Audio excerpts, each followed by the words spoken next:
rotting man lies on his side with his eyes looking straight through you. The belt is still around his neck. His body is supine and open to intrusion. By autopsy, the lieutenant adjusts his glasses and takes a deep breath. Come on, officer. You know what a field autopsy is. You've done 100 of them.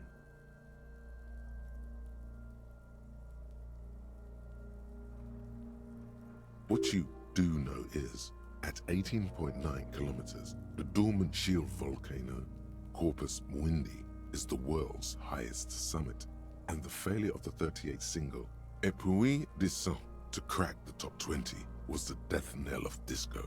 But what a field autopsy is, you have no idea. Unfortunately, no. And hygienically? Let's not go glove hunting, please. Let's use division of labor. I perform the anatomical side, while you take notes. That's right. The dead man stares in silence as you crack open the ledger. The bright red paper is covered in boxes and lists. Above those, an 11-field info form needs filling out first. It begins with, That's you. the corpse is indifferent to your... KK57-0803.0815. KK equals Kim Kitsuragi.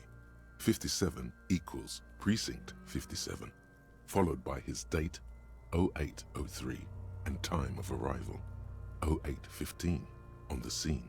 He's indexed the case after himself, not you. That's because he doesn't want to bring up the messy question of your initials.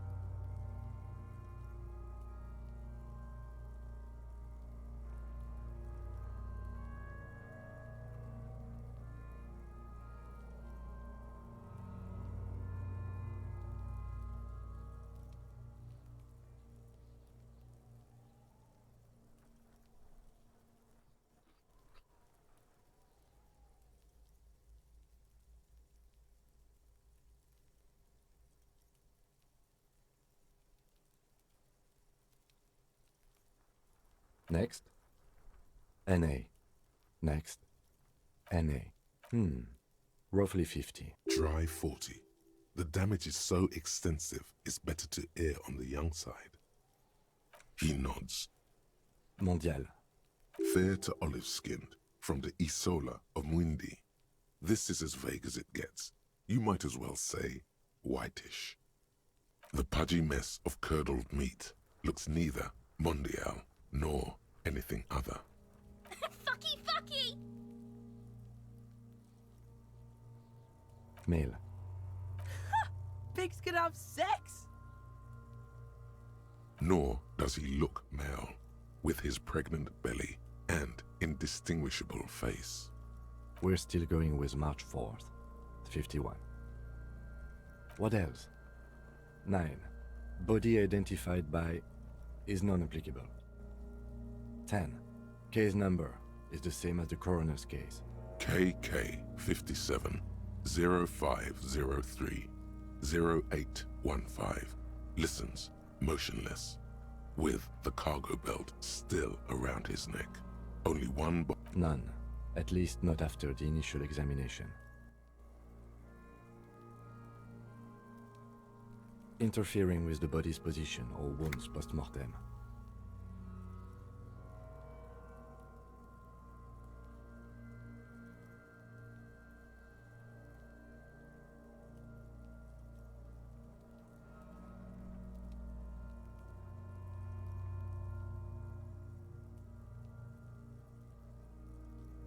Then again, the right lividity is easy to produce if you know what you're doing.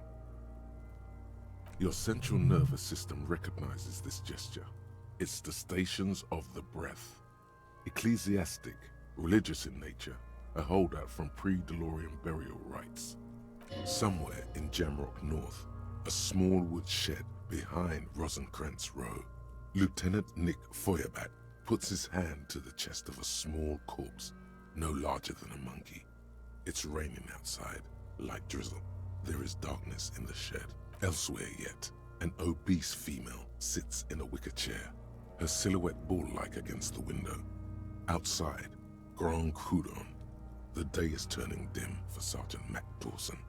Hand extended, he approaches, to make sure she is dead more than anything else. And so, all across Jamrock, Coal City, GRIH, 42 deceased persons found today, 42 stations of breath.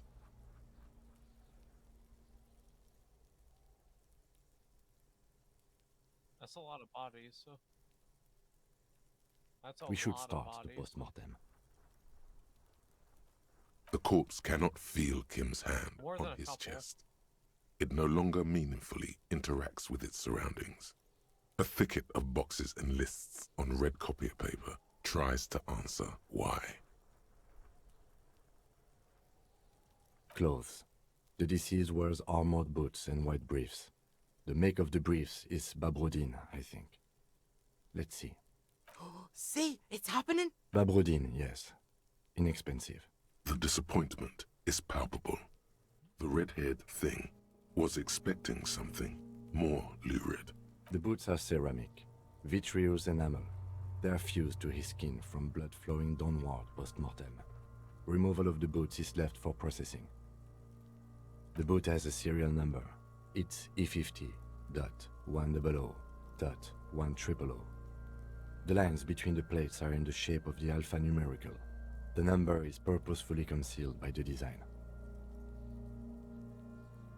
Tattoos.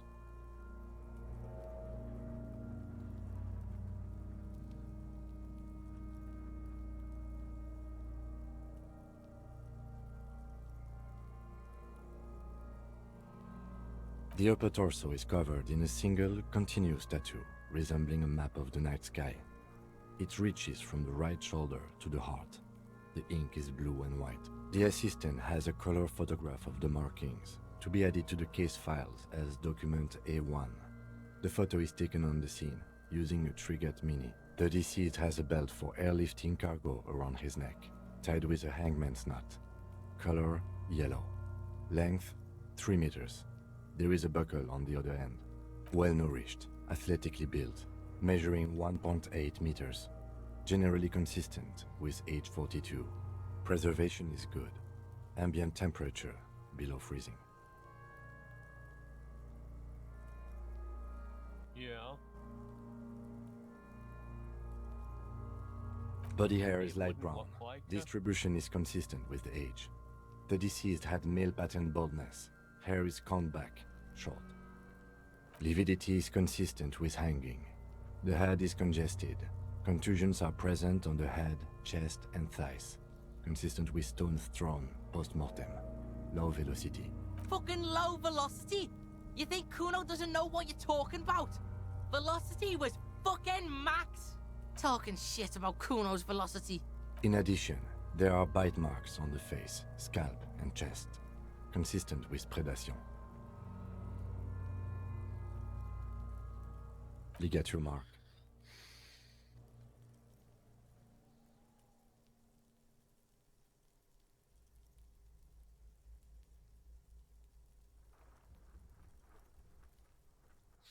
The steel wiring. There's too much of it. We need to remove the bell so we can get to the ligature mark. You got just the right tool for that. The chain cutters. Always good to think ahead. Now... we need to cut the belt to see the ligature mark below. Carefully, with as much precision as you can. See, my pig is gonna fuck his head off. No, he ain't. Your pig's a boring fuck.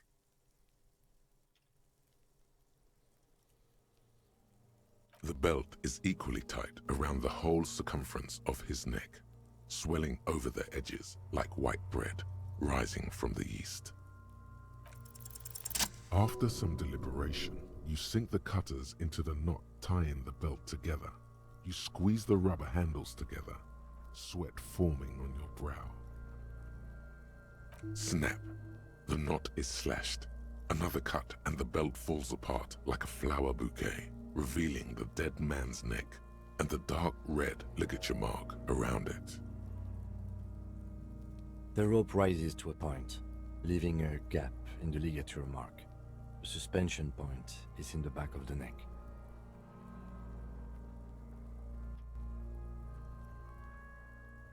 As it ought to. This is where its grip on the curdled meat is gentlest, pulling up. Hemorrhaging is observed on the skin, above and below the ligature mark. The mark is well pronounced, consistent with a drop from 1 or 1.5 meters. Chest is intact, normal contour, abdomen is protuberant, pelvis intact, genitalia... No! It's gonna happen, see! I fucking knew it! Genitalia is male and unremarkable. No evidence of injury. Back is symmetrical and intact. Upper and lower extremities are intact, but asymmetrical. There are combat injuries on the right hand, thigh, and hip. In addition, I see smaller, residual scars, too numerous to count, covering about 30% of his skin. From wounds sustained over 2, maybe more decades, dispersal and accumulation indicates long and active combat duty. We have a real museum here. Of battles, wars. Last item, hands.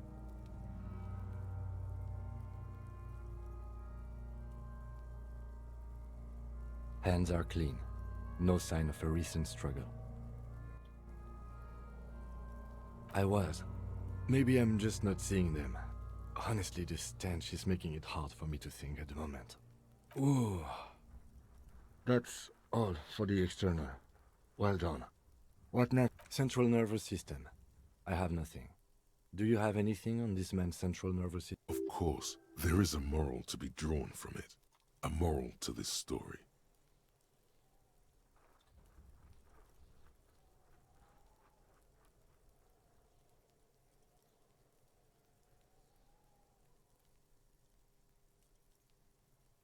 What?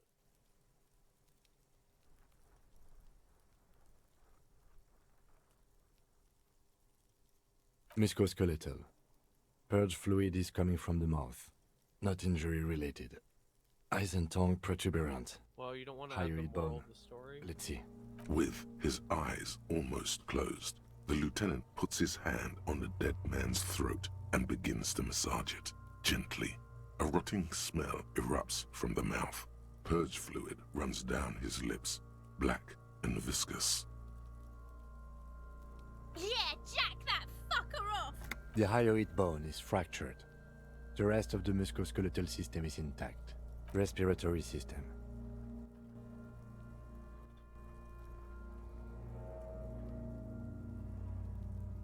Oral cavity shows no lesions. The victim has received dental implants, possibly after a combat wound. Mouth swollen. Hemorrhaging present in mucosa of the lips and mouth. No scream, no sigh of relief rises from the darkness inside. It's hard.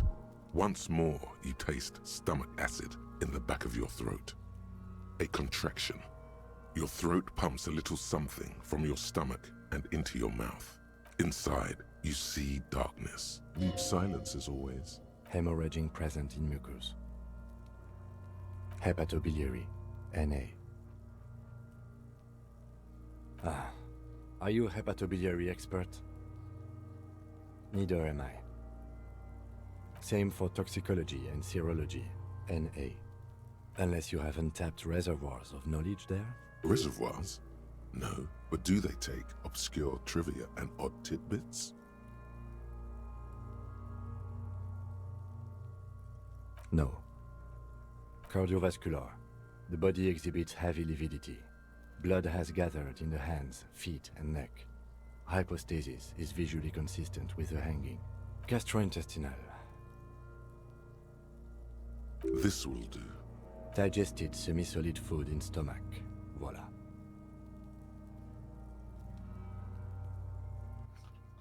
What's next on the list? Let's see. We have bite marks, contusions on the head and chest, and a ligature mark encircling the neck. You'll need 3 fields. Leave a 4th one too. Head, chest, and scalp bite mark injuries. Predation by birds has caused damage to the body. Odontologist does not need to be consulted. And your opinion, officer?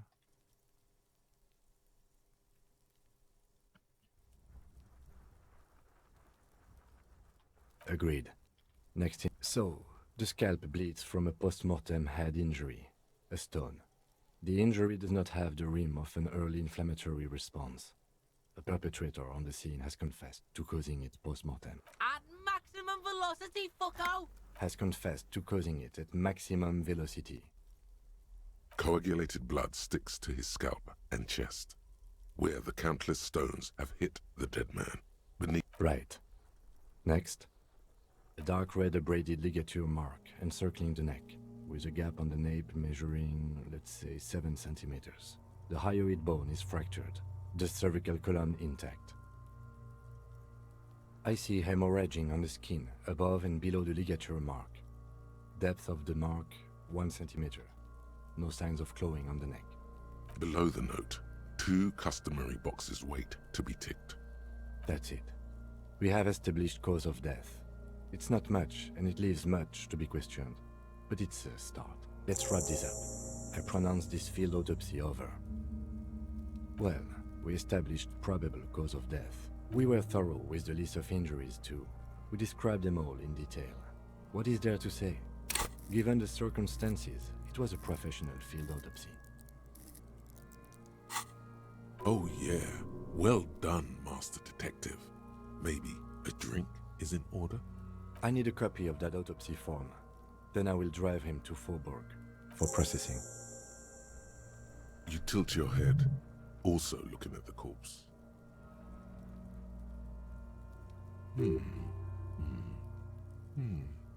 I'm sure we didn't get everything. There's always something. I'm gone.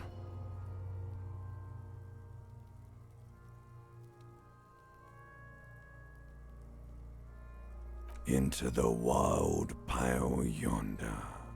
In the past, way out in the west. I'm a joke. Look at me. There is nothing funny about jokes either. A killer, a motherfucker, and a killer. Go ahead, Cobbo.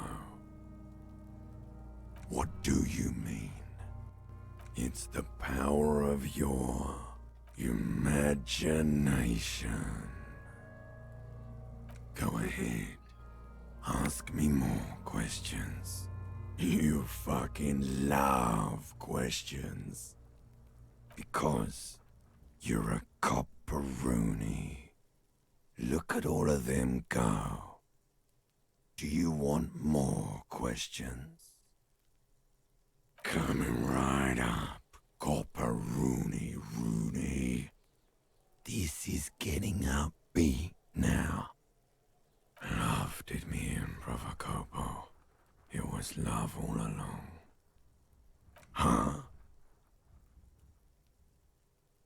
You're misquoting me, Rooney. I said communism killed me. Love did me in. You really need to learn the difference, buddy. This is embarrassing.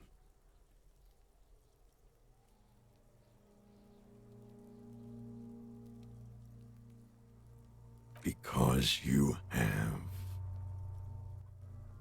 Sure, Lobo. I can ask you a question. Why are you doing this? Looking at my face, motionless, looking into my eyes, standing here. Why are you investigating my murder? Ha! The clown lips on the corpse appear to smile. Something is on its way. Something hidden. It's coming. A miracle from the northwest, and it's almost here. You can feel it in the air, on your hands. The cold spring air smoothing them over. Fuck no. You're no Rooney. Between you and me, your name is probably Harry. good for you. Come back later, Corpo. Amuse yourself with my frank manners and my memento mori features. If possible, also, see me in your dreams. Okay. I need a little help for carrying him to the holding pen of my kinema. I can take care of the rest. It's too late to take him into processing today. I'll take him first thing tomorrow.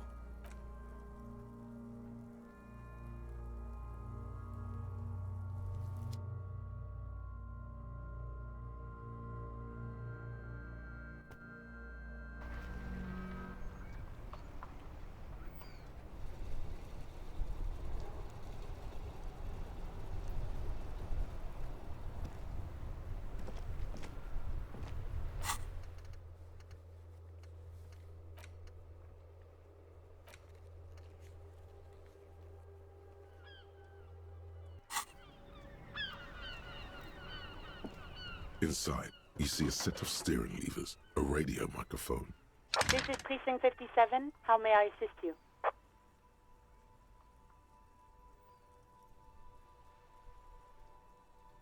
Sure, officer. What's the number? And the make of the armor, if you know it.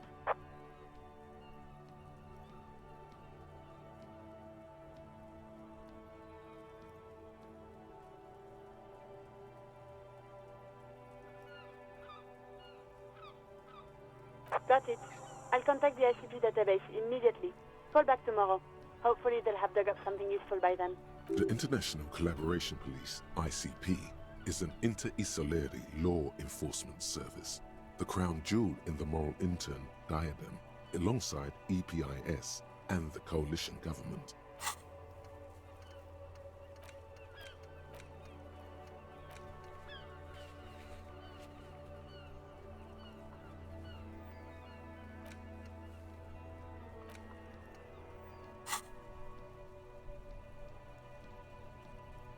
Of course. What is her number, officer? Yes, hold on. Her number is 005 1944 298. Received. Hold on, officer.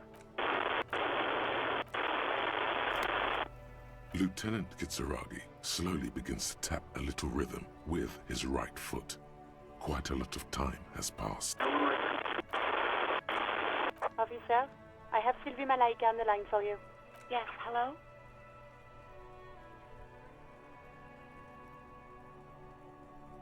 Oh, right. Hello, officer. What can I do for you? There is no resentment in her tone. She wants you to ask her out. No question about it. No, not me. No, sorry. I don't.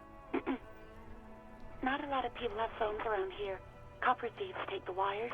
People don't have the money to have the cables put in again. They use the Union's phone, or... So the Union has a phone, and there's one further down the coast. It was someone else. We'll find them sooner or later, officer. It just might take a while. What? Of course it bothered me. But I thought the Union already knew about the court. No one calls the police. The Union would get angry. You know, what the Union says goes. People listen to them and they take care of their own, which is like everyone here.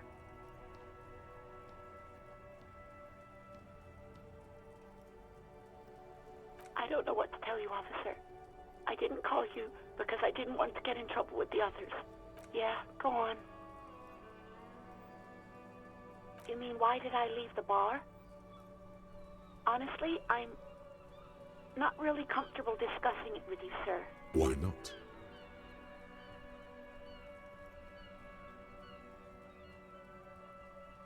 What? No, why would you even think that?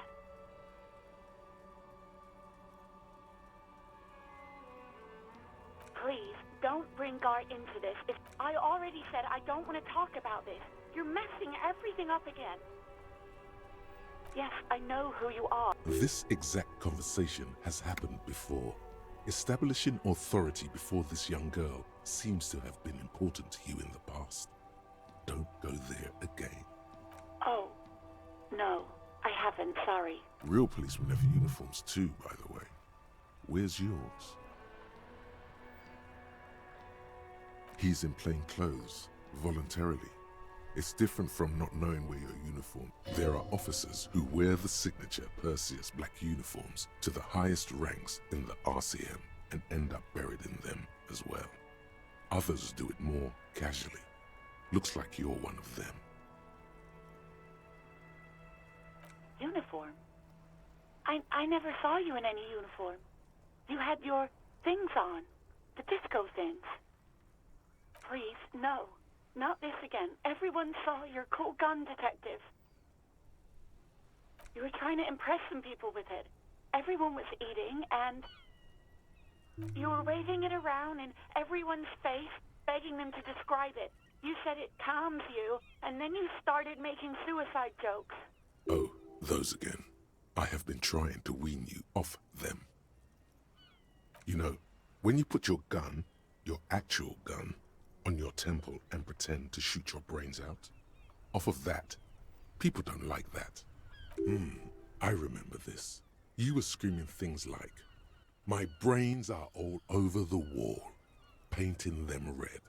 I won't be seeing it, 'cause these are my brains. I can't see without my brains." Very nice visuals there.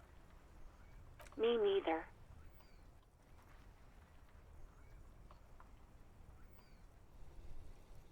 No idea. All I know is next you were waving around money instead, saying things like, "Big bucks cannot lie," and "Guns can't buy money, but money can always buy guns." It almost looked like you pawned it, but believe me, I did not ask.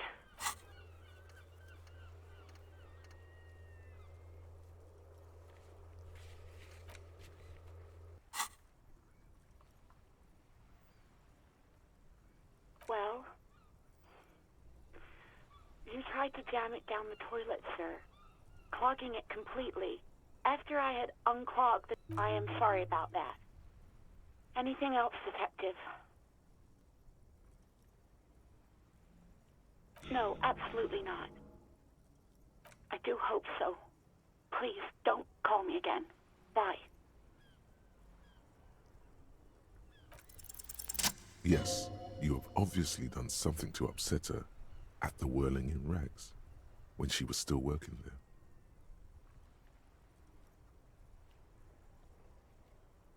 I'm not mad, it's just you were so drunk and so emotional all the time, and then the skua thing happened. Just made me want to quit. The stuffed bird, the great skua. You threw it against the wall while screaming, "Fuck that bird," and laughing like a maniac. I think you said it had been giving you shit ever since you got there.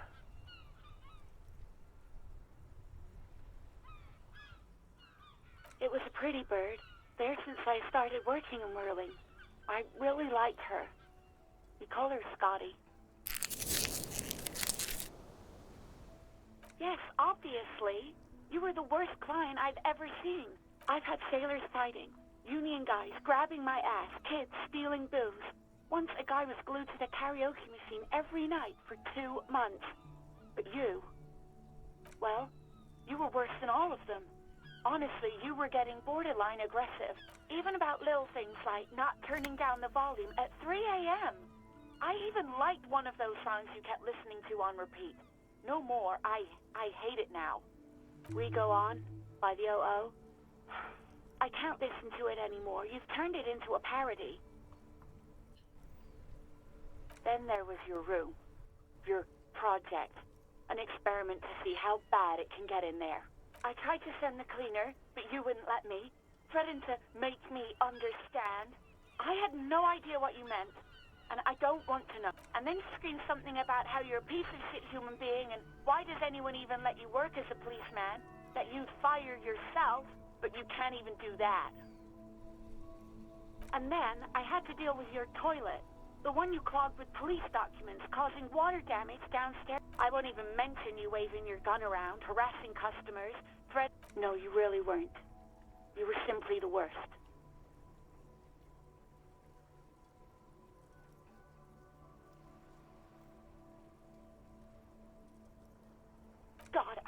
I knew I shouldn't have brought it up. Just try not to call me again, and let's pretend it never happened. Wait, really? No, this is absolutely not true. I like Guard. I really do. No, I was actually flattered. I've always liked him. There's a pause. You can almost see her on the other side. The telephone cord coiled around her index. I didn't know what to say to him later. Then you came and destroyed the place. So I left without explaining. I should have told him, maybe. Okay, but please don't mess it up. Please don't take out your gun or something. All sorts of things. Some disco, rock too. So much disco and rock. Yes, that's the one you like to sing along to the most. The later it got, the more that one came on. Interesting. You still have to find a copy, though, before you can blast it. You hear a sigh of relief on the other end. Anything else I can help you with, officer? 57's over and out. In the cabin, you see a set of...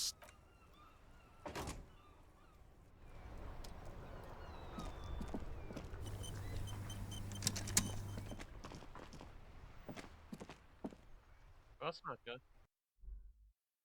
Ugh.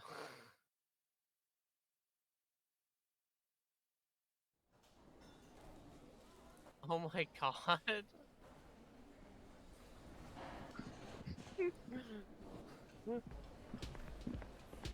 Oh my god, Dan, what the fuck?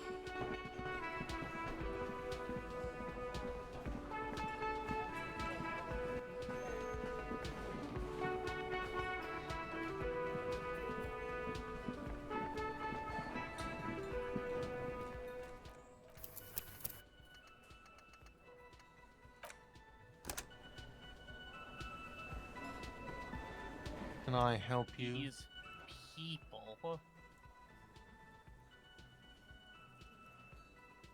Wait, what? But what about the bird? Yes, the bird. I found it lying on the floor with a broken wing the morning she left. You broke the skewer! I assure you it was him. Why on earth did you have to break the skewer?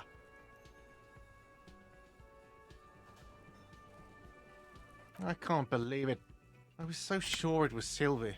Even worse, I thought she was trying to send me a message. A tender type of hope. Something stirs in you. Perhaps this is why you broke it. All right. Did she say anything else? About me, you know? Did she say anything about me?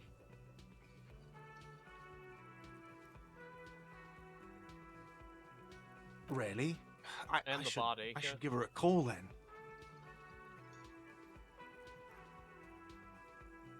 But Dan, there Thanks, was a dead I guess. body. Was there anything else you wanted, or...?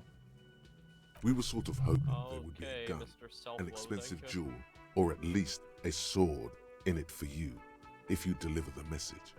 Oh well.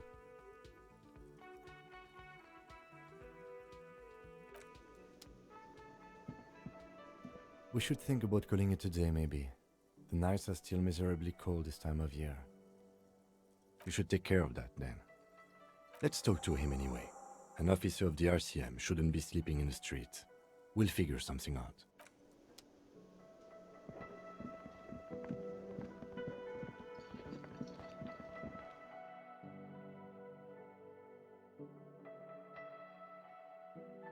You just know how to use your strength better.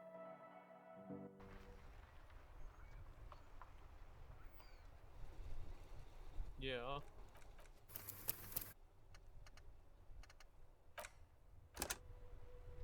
Miss Child Labor, yeah.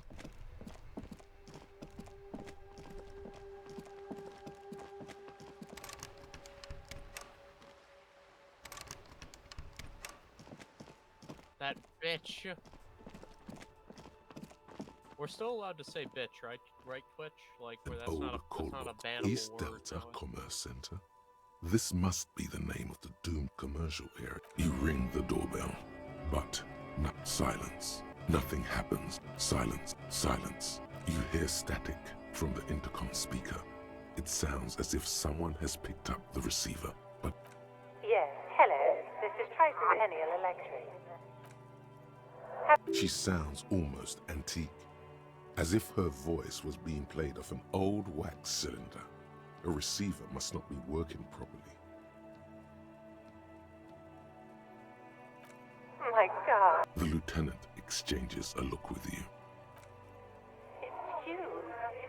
My God, I didn't think I would hear your voice. It's a woman, and she knows you. Who cares that you don't remember her?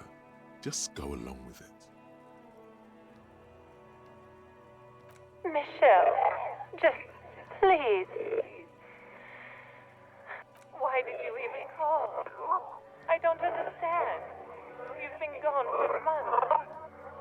I thought you didn't care. Ever since I came to work here, it's been different. A spot of static overrides her words. When she speaks again, it's It's so nice. It's so nice to be able to finally meet again. she sounds like she's about to cry. She doesn't answer. Silence.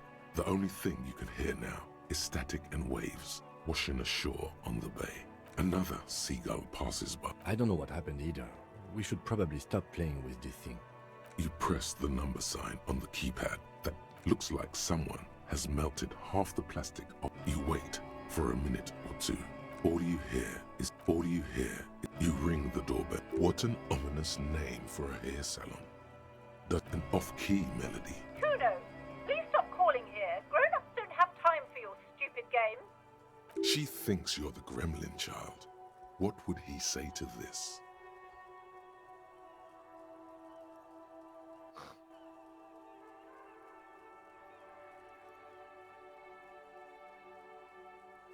Oh, I'm sorry, officer. I thought you were... But the doorbell is broken, and the bookstore shouldn't even be on the list anymore. So I can't help you. Please don't call here again. Thanks. A single beep indicates that this button. Huh. This button looks new. It's probably not connected yet.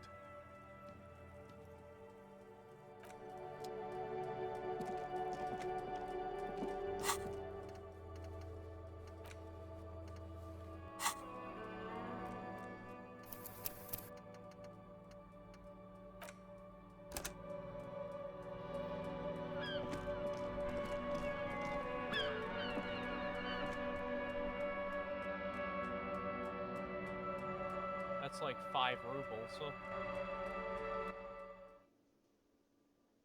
that's like 5,000 rubles. So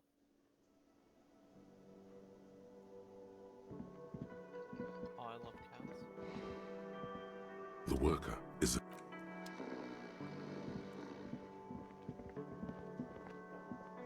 Hello again, sweetie.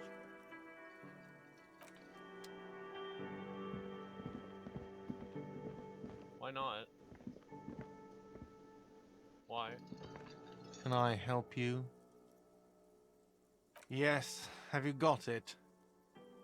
Does that arrangement include you paying me what we already agreed you owe me?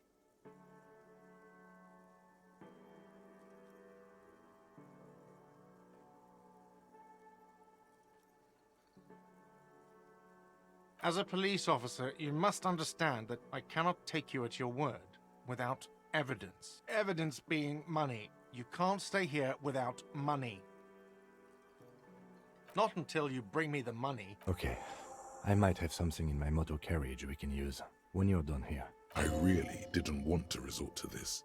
The man is thinking. Oh, Lieutenant, we're done here.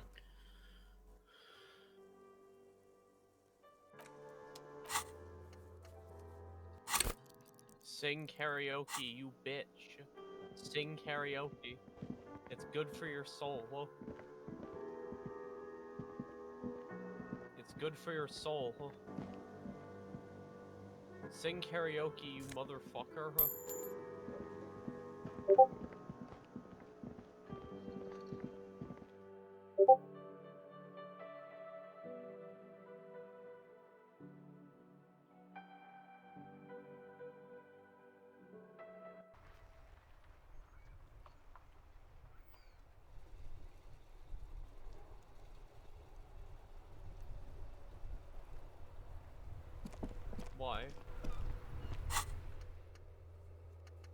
She's cute though. Inside, you see a set of steering levers, You a know, radio. probably I doesn't have like something cats, here we like could Wooly sell. or something. Look in the back, in the suspect transport enclosure. Transport enclosure. Regular people just call it the cage. The cage at the back of the motor carriage looks rather uncomfortable. I confiscated this for a little while back. We can take them to the pawn shop down by the Martinez Canal. A couple of weeks ago, I stopped a young man for going slower than the speed of traffic. Turns out he was some coalition official's son and high. I took them and arrested him for driving under the influence. That they are. I was going to take them into evidence, but they weren't necessary for conviction. He never asked for them back. No, that would be silly. I don't know why I kept them. It doesn't matter. I couldn't put them on this MC anyway, a cop with spinners. That would be outrageous. He flashes a smile, barely visible in the dark. As I said, they're useless anyway. But thank you. He's great.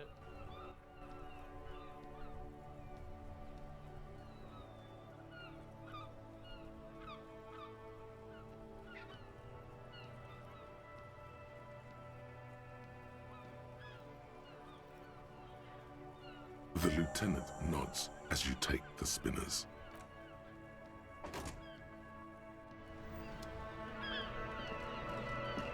I'm good at next racist is getting like his shit can.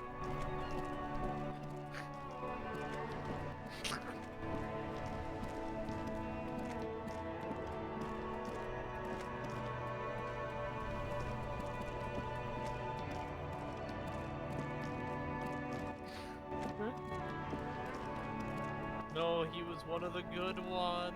No.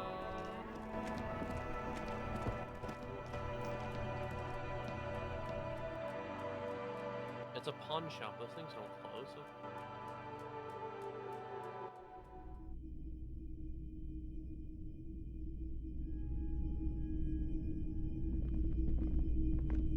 Greetings on this fine night.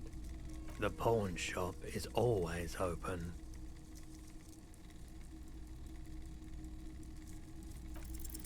Feeling warm and enthralled by the movement of light, while the mind continues to race forward. Lucky bastard. He's probably on Pyrrolidone.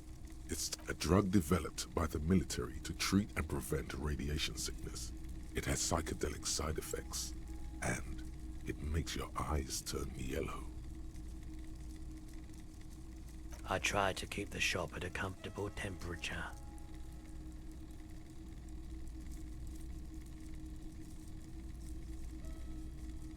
Pyrrolidone is just something since the People's Power disaster, I was with the Emergency Relief Brigade. Had to take it for radiation sickness. He's taken it for mental and emotional, not physical pain these days. A bad idea.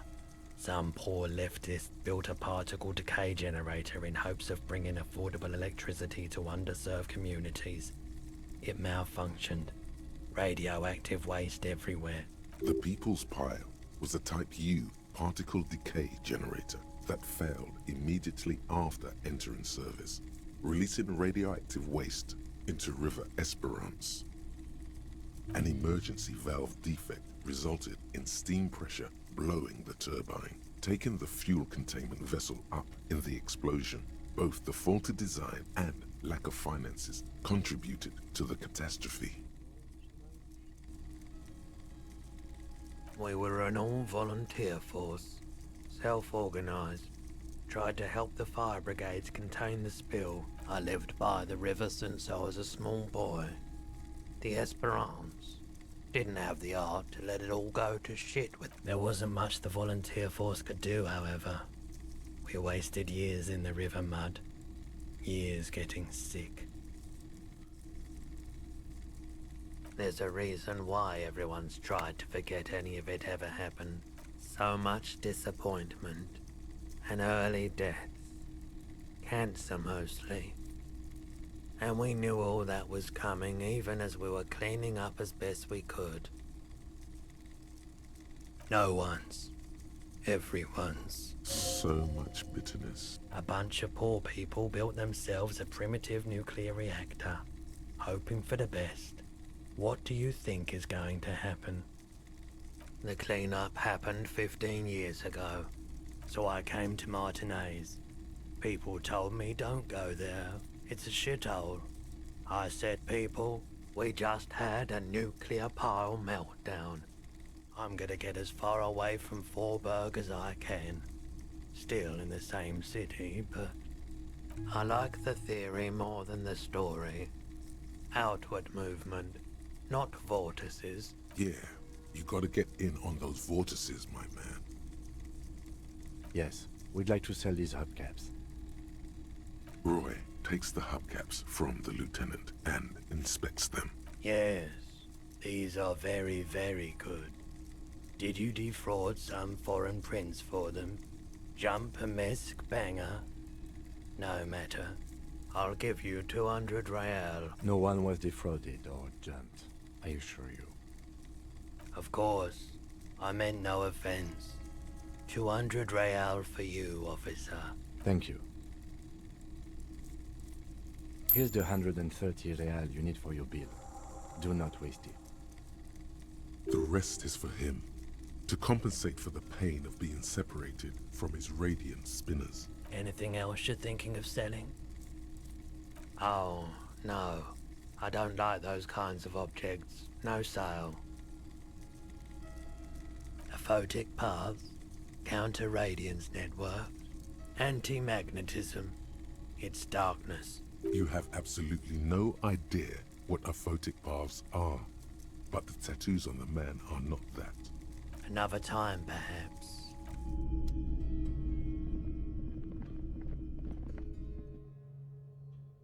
He's a Chad. I told you.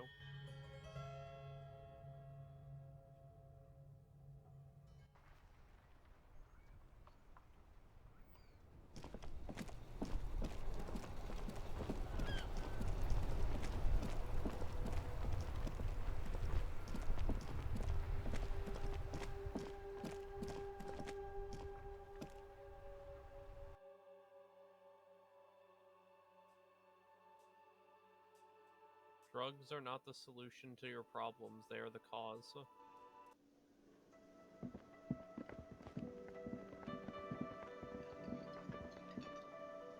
Can I help you? Yes. Have you got them? Well? Great. Thank you, officer. That's all I wanted. Payment for services rendered. If you continue to stay here, I just ask that you please pay your nightly bill in advance. I'll unlock the electronic lock to your room. All the doors lock automatically at 9 p.m. Please pay for each night in advance starting tomorrow. 20 real per night. I'll take a room here too.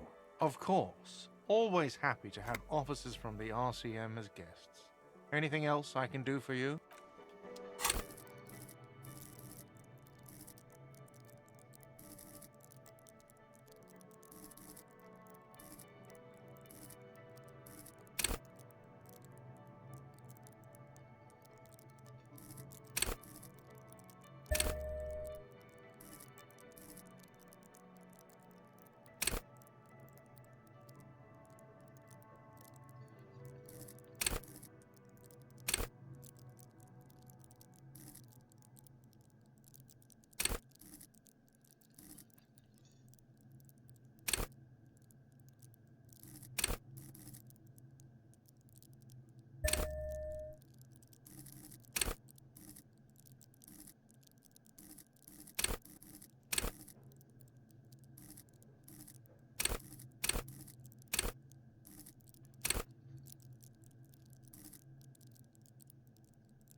Well, you want to see through life? I don't know. Probably.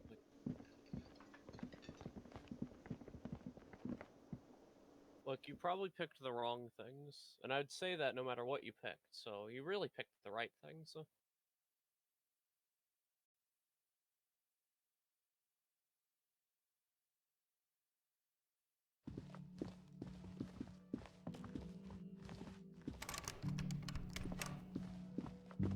This is the door to the room you redecorated.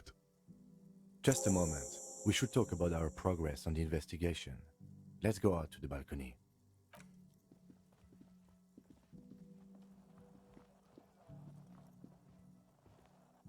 The air outside is brisk. The lieutenant is silent for a moment. He listens to the traffic hum.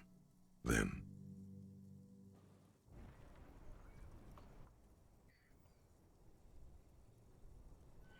Now then, we should talk about the investigation. But I also feel you're a bit hazy on the RCM. Our role here, our rights, our jurisdiction, basically. I have a cigarette every night when I go over my notes. oh man, he looks so devastatingly cool with that cigarette. Yes, it's been a long and eventful day. Well, we inspected the victim's body, so that's good.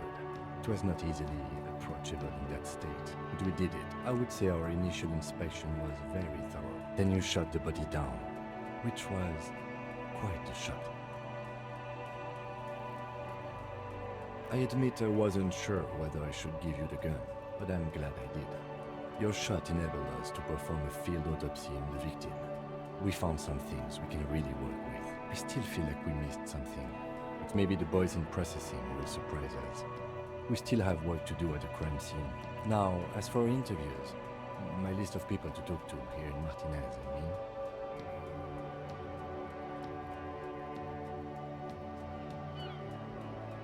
Not always the right people. We weren't able to find the union leader, Evrard Claire, much less interview him. We talked to Joyce Messier, but didn't get any information from her. I have a feeling Joyce knows how dangerous the situation really is. We have to get her to talk to us. If Kim is emphasizing something this much, it really must be important. Above all, though, today was exhausting. What's with all the running? You run a lot. Is that a standard Precinct 41 prank? I have a really good theory about why you're running so fast, son. Just you wait until we get up tomorrow. It's impressive, especially for a man your age. And in those heels. Nice shoes, by the way. I like the green. Goes with the orange.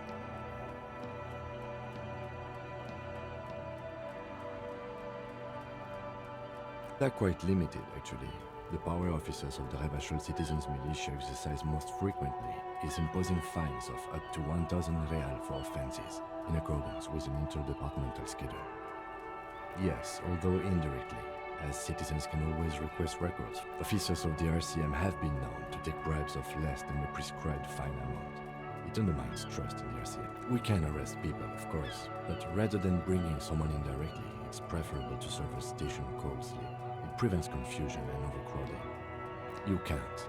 Those who don't show up become fugitives, though, and have fewer legal rights when they are eventually caught. It's about power projection. Thus far, they seem to mostly show up.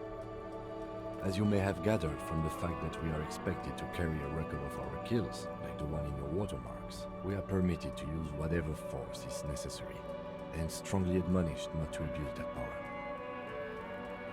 You have to supply compelling evidence for why it was necessary to use lethal force. Not a good position to be in, by the way. Internal Affairs handles these cases thoroughly, by cross-examining you for inconsistencies. It is hard to cover for it. Yes, the international community's mission in Ravachol, and the Moral Inter more broadly. The RCM was formed by the coalition government to restore order in the international zone after the revolution. So we did. Now we attempt to maintain that order. No more, no less. Or perhaps it is better to say we were allowed to form. It's a point of contention whether the citizens of Ravachol or the coalition government founded the RCM. Silence. A great comment to such a conundrum.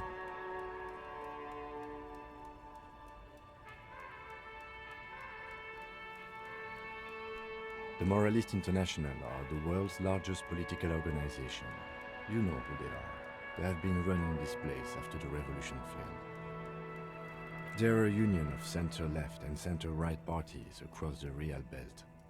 Our coalition government is just one of its many projects.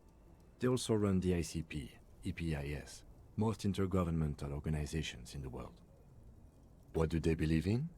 They are Dolorians. They believe they continue the humanist project set forth by Her Innocence Dolores Day 4 centuries ago. Others say they are just technocrats. Those others say they continue the humanist project set forth by Dolores Day. A historic figure? The author of the modern age? You will have to look elsewhere for opinions. The subject of humanism is too abstract for me. Interesting question. It's a blue forget-me-not. Their motto is love, compassion, self-discipline.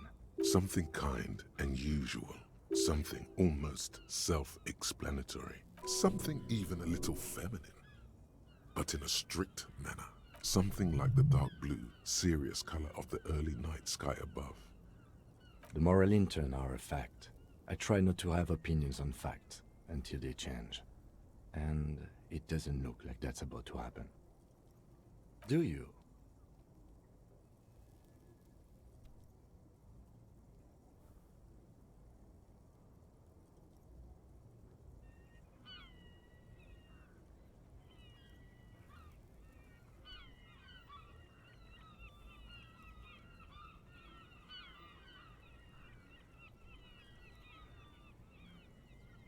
We are in what is called the twilight of international law.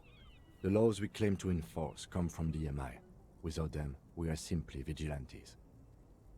Spoken like a revolutionary, not a cop. But hypothetical aside, in Martinez we already are vigilantes. At least the Union thinks so. I expect our job here to prove quite challenging. The dying lights of the city shimmer below. Slowly, like luminous clouds, they pass on his lenses. The lieutenant looks at his slim cigarette, contemplating the next drag. This soldier is the highlight of the day for me, he thinks. This little stick right here.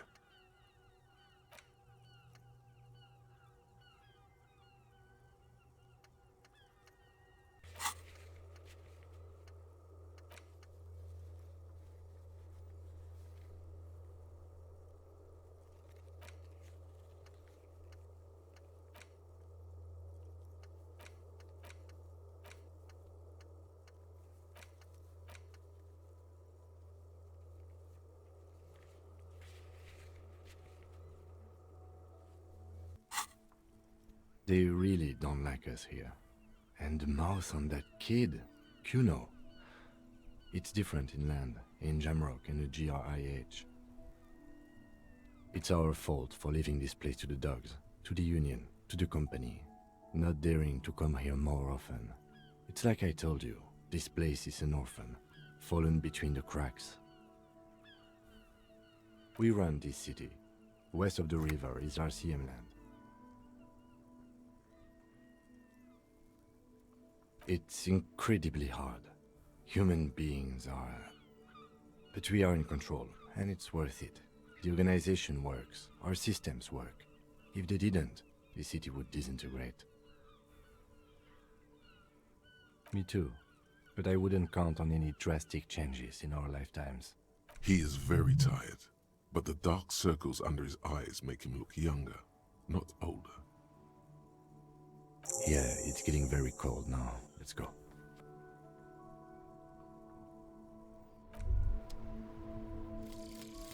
Jamais vu.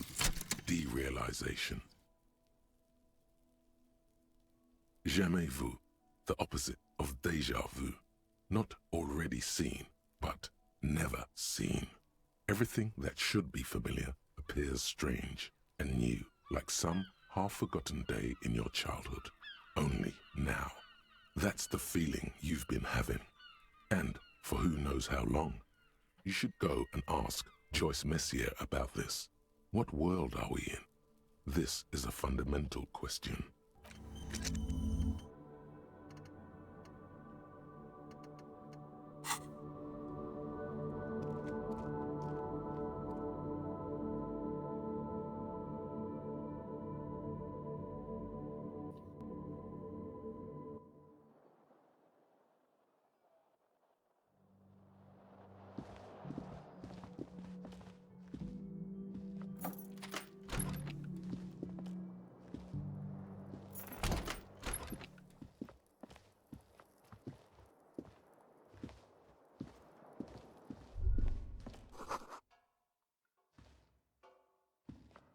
A mirror hangs on the bathroom wall. In it, your face, adorned with the expression.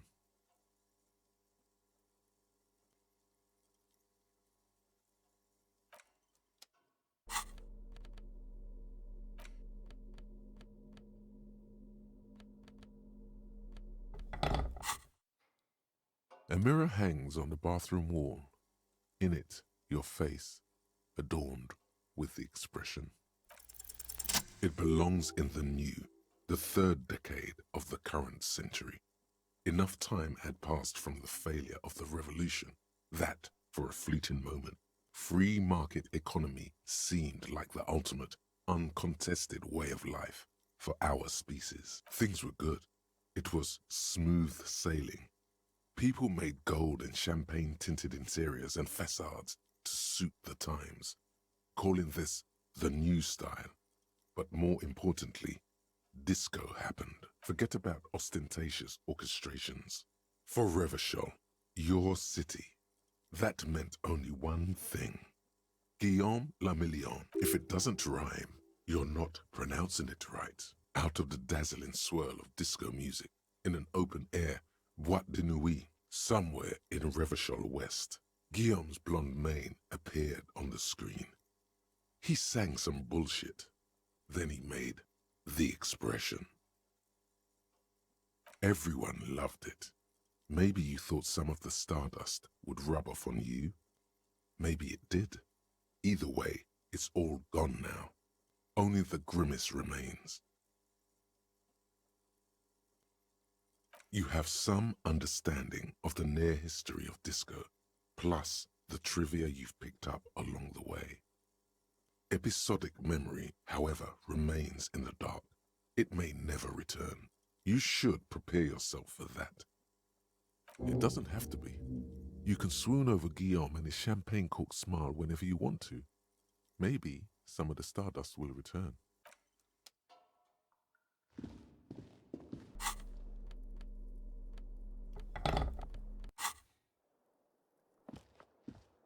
The bed is cold and not particularly inviting, but it's yours. The sheets feel at once coarse and clammy against your skin. The bed sags beneath your weight as you stretch out and finally close your eyes. And then sleep doesn't come.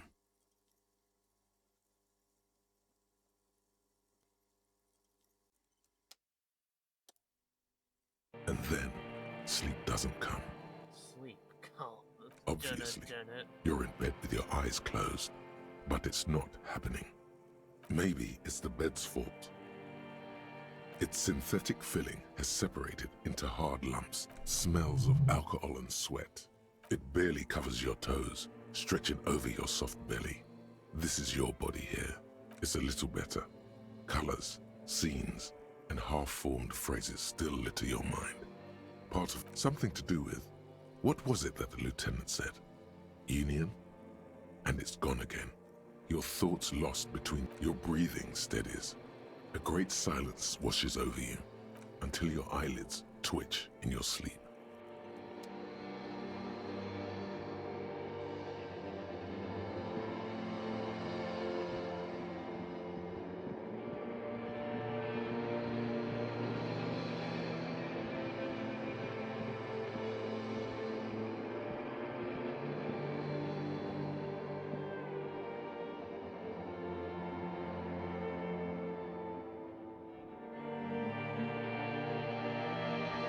Do you remember the scent of your childhood?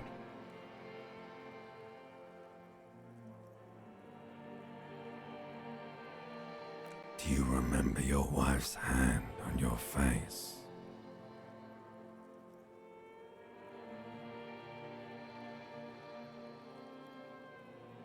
Do you remember the warmth of her thighs, between her legs and in her mouth? You know who I am. I'm the bad day. The one where you ask her, and then later in the streets, wandering. It's No. the worst day of all time, Harry dear. And it's coming. She will hear about it on the phone. Reality will turn into a grotesque nightmare. This will be the last thing you did to her. Tell me, do you remember the love of your life? That's right, funky baby. And you just stood there. One hand on the bottle and the other on your dick. Watching her go. Let it all be dragged away from you. Tell me, where are your friends? Human beings have friends, Harry boy. Where the hell are yours? No, it's gone. 3 times gone and never coming back. You failed. You failed me. You failed Elysium. Everything. The Pale and the Useless. On the surface. The outer magnetosphere. Burning, furious truth. 8,000 years of written history. You really dropped the ball, Harry. 4.6 billion people. And you failed every single one of them. You really fucked up. No, Harry. You were just talking to yourself. That's all you ever do. Even in your dreams. And the act is wearing thin. The spots of the disco ball fade around you. You'll be back in those cold snakeskins in no time. Sweating up the bed. Stinky boy. You're not coming back from shit. Thrashing around in that high conductivity state of yours. Bumping into things and acting like a clown. Who are you kidding? You're trying to what? I can't hear you. This is just a word dream now. Jumbled up garbage. The pictures are gone. The bed rises to meet you. A thin, sleep-like state. More glass than velvet. Grinding in your head. So something is wrong. Sleep shouldn't be this bad, this dry, this unnourishing. There's something wrong with your thoughts. Some kind of new type of hangover. Oh yes, party boy, and it's worse than the one before. Just think of the shit you saw. Here it comes too, so soon already. Time to go to work in the shit factory.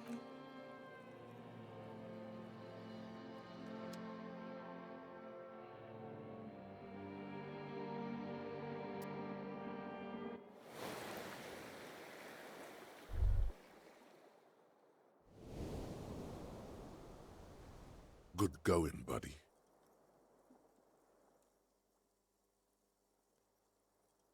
Yes. Wait till you see the one with the chick in it. It's gonna be a good one.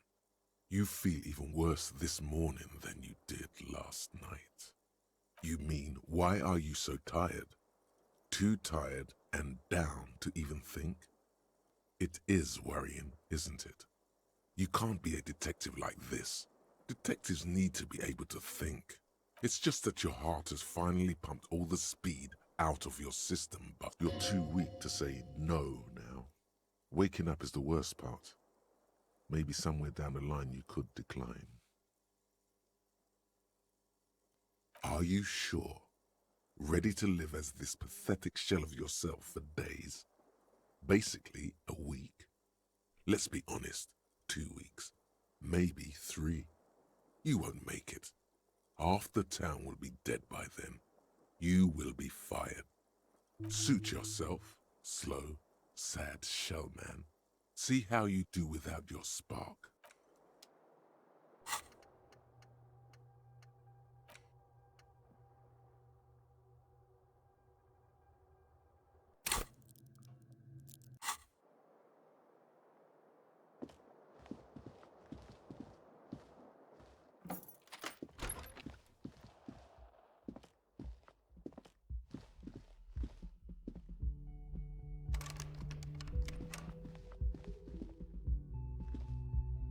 The door is closed. There is no answer. You hear the shower being turned on.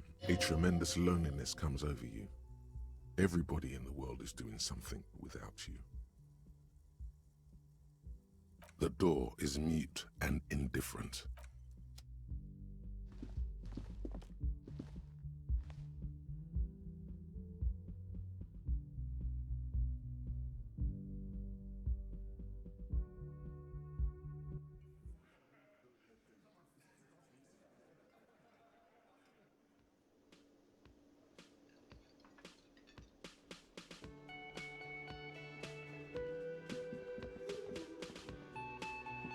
Morning.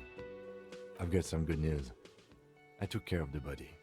The thought of him decomposing in my MC wouldn't let me sleep. I'm just glad he's gone. We have other matters. The lieutenant is downplaying his contribution.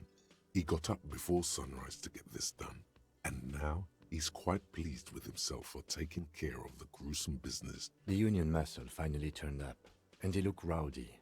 We need to talk to them. I completely forgot. Sorry, I had a rough night's sleep. It's them by the looks of it. One loose thread less to worry about, and one big problem to replace it. I mean ungovernable. Martinez isn't exactly enthusiastic about the RCM being here. Men who drink beer for breakfast? There's talk of an armed wing of the Union called the Hardy Boys, who are responsible for state policing. I think it's them. That would just escalate tensions. No captain would sign off on it. Solving one murder isn't worth a conflict between the RCM and the Debarders Union. In fact, even the death of 2 detectives might not warrant an all-out war. So let's keep a cool head, okay? One more thing before we do. We don't have to talk to them immediately. We can walk right past them. Good. A power move. Purposefully concentrate on something else first. Yeah, streetwise. Zoom right past, but aren't you curious to know what they have to say? They're in no hurry to leave. They think they own the place. Anyway, I leave that choice to you. Whatever you decide is fine by me. Just a moment. She's agitated, judging from the way she keeps pulling at the frayed edge of her blanket. And there's no public phones nearby. The closest phone booth is down the coast. Sorry for the inconvenience, ma'am. It's fine, I understand. Thank you anyway. I'm glad to see you again, dear. Please don't trouble yourself about me, sweetie. I was just hoping to make a call, but the Whirling's phone line isn't working. The Union office probably has a phone, but I can't really get there. Or to the phone booth down the coast. And Gary's phone is dead too. The manager was vague about it. Why would he be vague about phone problems? This is something to look into later. To let the young woman who's house-sitting for us know that we may be delayed. Morel, my husband, and our friend Gary were supposed to get back by Monday night, but they're still missing, and I was also hoping she'd heard from Morel. That's just it. This isn't like him at all, but you have more important things to worry about. Just some field work, sweetie. Morel is a highly trained scientist, but they should have returned by now. They were just going down the coast across the water lock to set a few traps. He said they'd be back on Monday. The water lock, that was broken. Could this be it? Oh my. What happened to the water lock? Well, whatever the cause, I'm thankful. To both of you. You've spared me another sleepless night. You're welcome, ma'am. I hate to ask, but if your investigation takes you to the other side of the coast, please do keep an eye out for my husband. Yes, some left-field scientific research is exactly what you need right now. And if you see him, let him know Lena is waiting for him here at the Whirling. He gets... Oh, you're such a dear. Thank you, sweetie.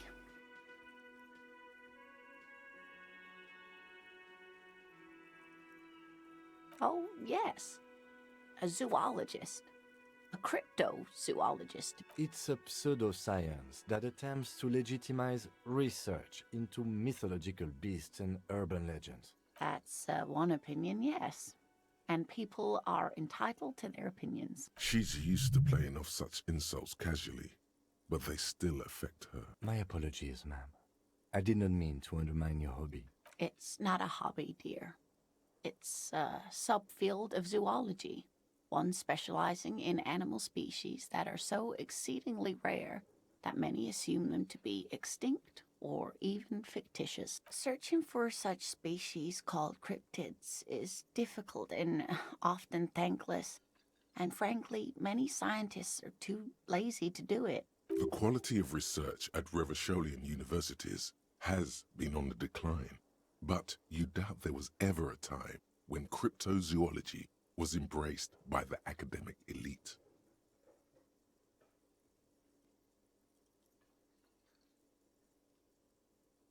Oh dear, I'm not sure where to begin. Well, his expression is slightly grumpy, but his eyes are always bright and curious, like a small boy's.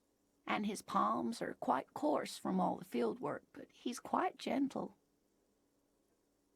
Oh, well, he's a bit shorter than you, but with a larger frame, and he has longish white hair.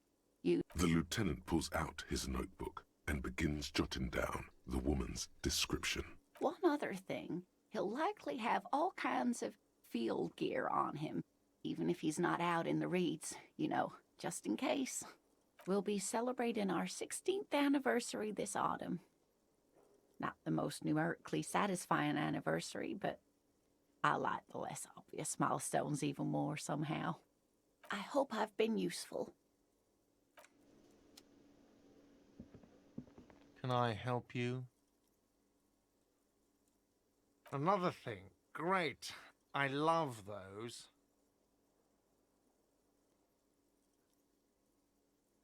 What are you, a cook now? That's none of your business. He wasn't pan-fried. He was lynched. What could the kitchen... Fine. Okay. The kitchen is closed until 1 p.m. because the cook is working. You can snoop around after that, if you must.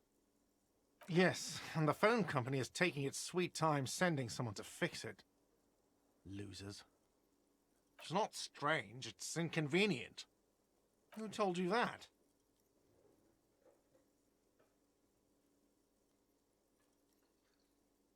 Fine, yeah, it looked like someone had messed with the wiring. It was shortly after the hanging, but I don't know if it's at all related. Plenty of arseholes around here who aren't murderers. If you do find out who cut the line, though, let me know, so I can forward them the repair bill. Yes? Who now did the murder? No. Let me handle this. You seem a little different today. Less hospitable. You are far from home, Lieutenant. This isn't a district known for its love of self-proclaimed militiamen. Not a muscle moves in her face, but her eyes trace yours, stern and perceptive. You are looking for Titus Hardy, who you think has information on a murder the RCM is investigating. You want to interview him. That's Titus. Talk to him, but know this. I'll be keeping an eye on you. No strong arming, nothing official. The District of Martinez does not recognize your authority to make arrests. It doesn't matter if you recognize our authority. We will make an arrest if we have to. She says nothing. Her glare speaks for her. What you want is of no significance, officer. Don't test your authority. In Martinez, you are no one. What are we going to do to you? The Union isn't going to do anything to you. It is not a crime syndicate. It is a labor organization. Goddamn right it is. If anything, it is the RCM who do things to people. But we digress. Aggressive? You make your living enforcing violence. Just dock workers? Do dock workers spy on the police? We let you off easy, miss. Don't think it will happen again. Listen, you Moralington lackeys. You're a mob, enforcing the unlawful privatization of Revachol.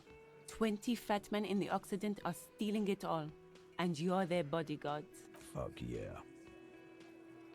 So ask what you came to ask, or get back to your commanders.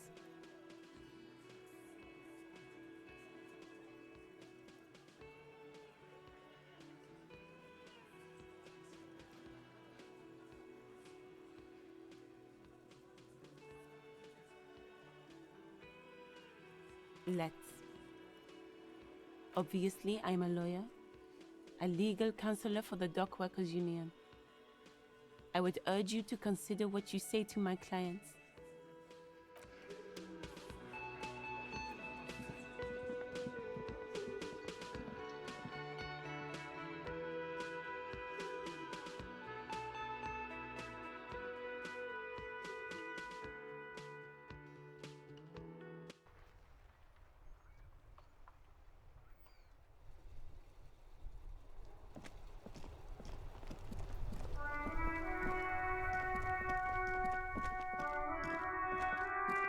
An old child labor advocate, you mean?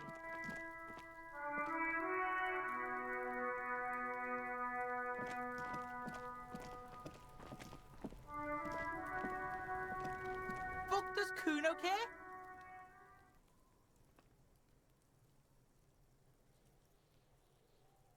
The fuck do you want with it? Good call, Pigmeister. Don't come. Kuno doesn't fucking care.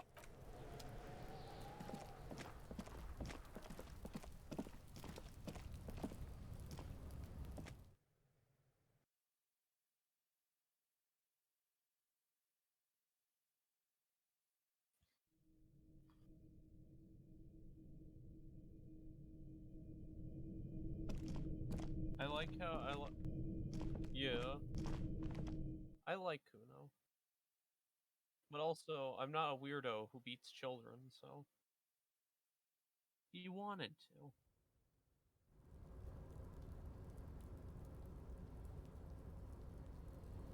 Name one.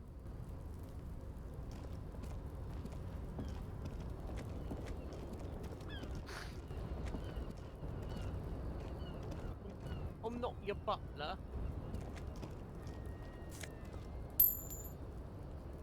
You know, you'd have a lot more money if you just asked random people for money. Why not? A tarpaulin Part of that cloak grind is still caught on the railing. No one has claimed it for their own. What you'd rather...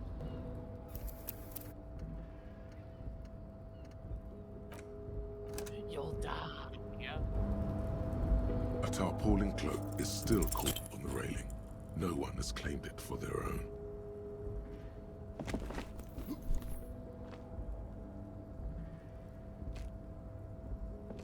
Nope, no. That's still too high. What were you thinking? You're not a gymnast. You're a boxer. You could have died there. Shit, shit, shit, shit. I'm failing you. Hey!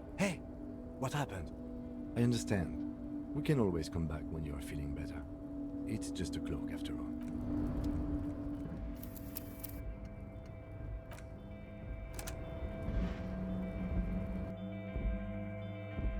No, why are you going back to a time period where you didn't try it?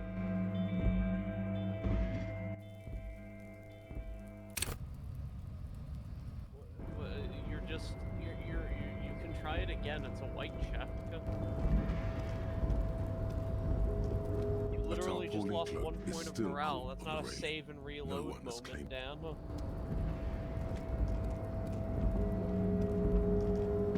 That's because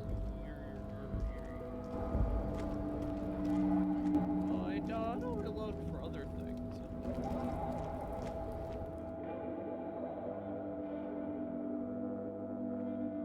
Because it's scary.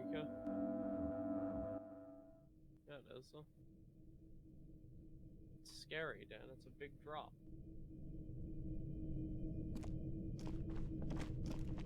What do you mean? It's like an 8-foot drop. Oh. So? How many 8-foot drops have you done? Oh yeah. Bullshit.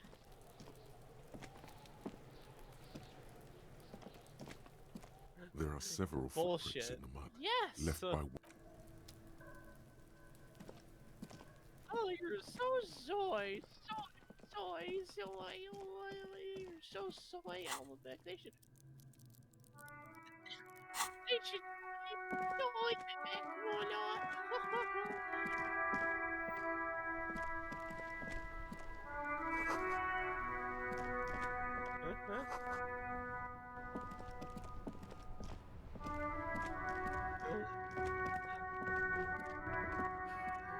oh, there's that shortness coming in again. Now it's turning into a I'm being kind short of a with you. snow limbo, man. What's on your mind?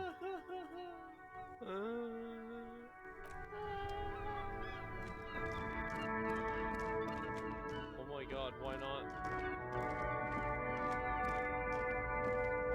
Yeah, and you spent it all on booze.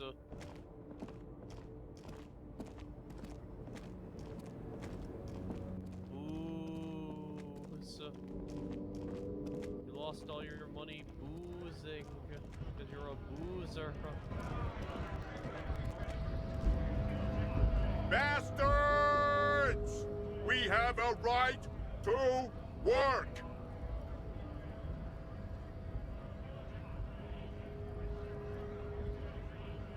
Hold up and stay frosty, everyone. Cops are here. You here to fuck with us? Beat the honest worker down. Good. We're fighting for a cause here. Right to work! Right to work! Besides, we're not that different. It helps if people see us talking, cops and strikebreakers together. Shows authorities are on our side. Builds confidence. Rights of people. Rights of workers. To have gainful employment. To make a salary. And feed their families. His manner of speaking is wooden, the tone of voice bland and uninspired, almost as if compiling replies from a set of learned phrases. Maybe you should ask them the questions, like why we're not allowed to make a living here. Shame on you! We have families to feed, you piece of shit. So do we, Scab.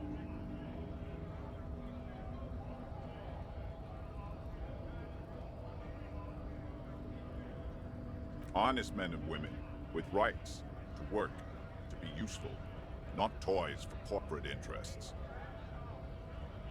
We came here to help the harbor run smoothly in time of crisis. If union fucks don't want work, they ought to let in those who do want. I have a question. Why do all these men follow your leadership? You think they follow because I'm big and loud? No. They follow the rules of the market, the rules of the economy, because they were given a job to do! We were promised work. We'd be in there, working, if the bastards hadn't shut the gates. The physically impressive man-tower has turned his attention back to the gates. He ignores your presence.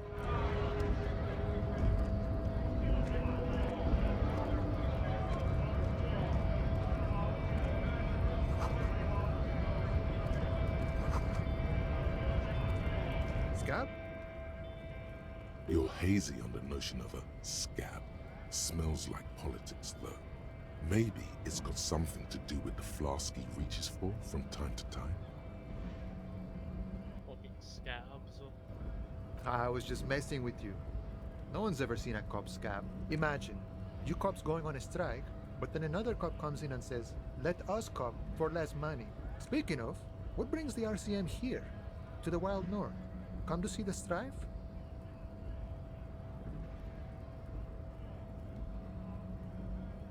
You know, serious business. I'm sure the big boss will be glad to tell you. He's a chatty guy. Wants to talk about the strike too. Just can't break the command structure and tell you now.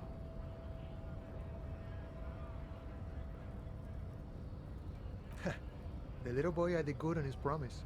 To get me into trouble. To sick the pigs on me, pardon the... What happened? I was asked to look into that armor situation. Official Union probe, you know. Track it down, see who took it. Did you? At first I thought, why not? Maybe the pieces can feed the strike. Buy us a few more days under the sun, you know? So I went to this boy. He said he'll make me his prison bitch. He's got eyes everywhere, and the cop's in his pocket, and he's the king of Jamrock. Serves me right for doing menial footwork. I dropped that probe right then and there, and it still got me into trouble. One bad move is all it takes. I learned that people don't want to talk to a drunk Union man about some armor. What else? Not much. Technical stuff mostly. That was the interesting part. I did some research into this armadura. Let's say I have friends at the library. I didn't get into the material science, just how it comes off. How does it? In parts. 4 in total. The helmet was the first to go. The kid says he tore it off and kicked it into the sea. I believe him. The boots were still on the guy last I saw. Too hard to remove. So, as I count, there are 2 parts missing. The gauntlets and the cuirass. This is where I left off. Too much hassle. More like a job for some militia. I guess you won't be collecting them all then. That's less work for you at least.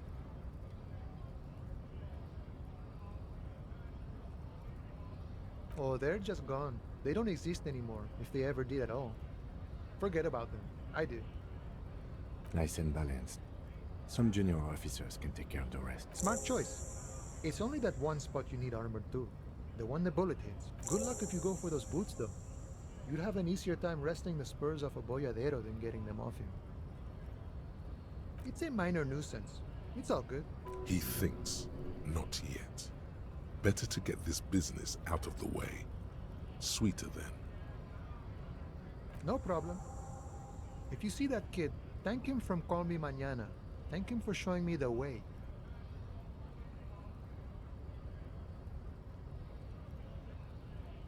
Oh. Good, good. What matters do you want to discuss with Everard?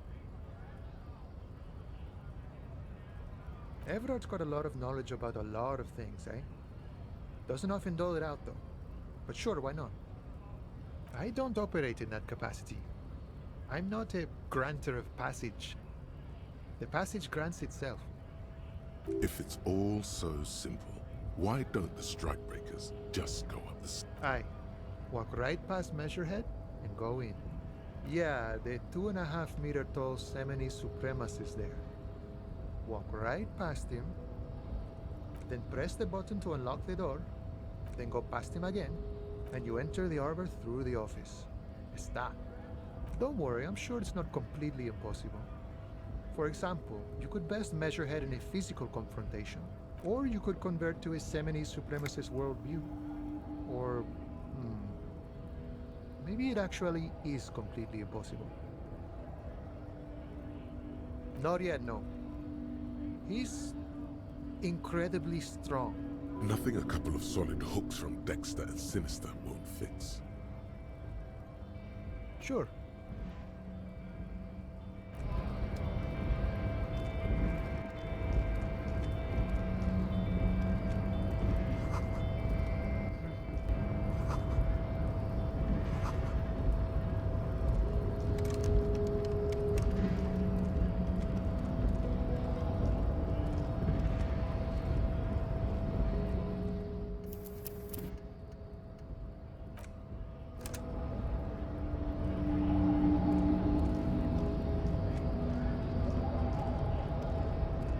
Body betrays your degeneracy.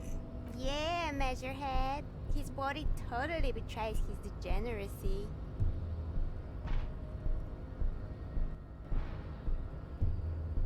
You have succumbed to Al-Ghul. You reek of it. An invisible sword of Al-Ghul emerges from your throat. You cannot see it, but others can. It is making the woman in my company sick.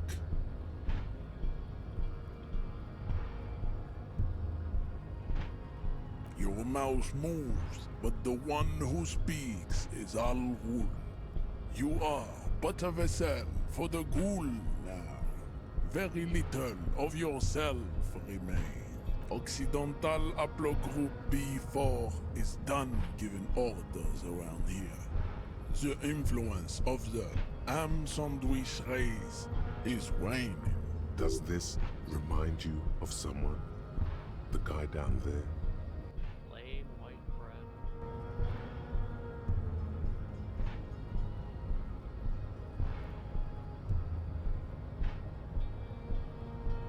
The ethanol fungus is deep within your nervous system, pulling the strings. You are merely its pupa now. I see no hope for you or your kind.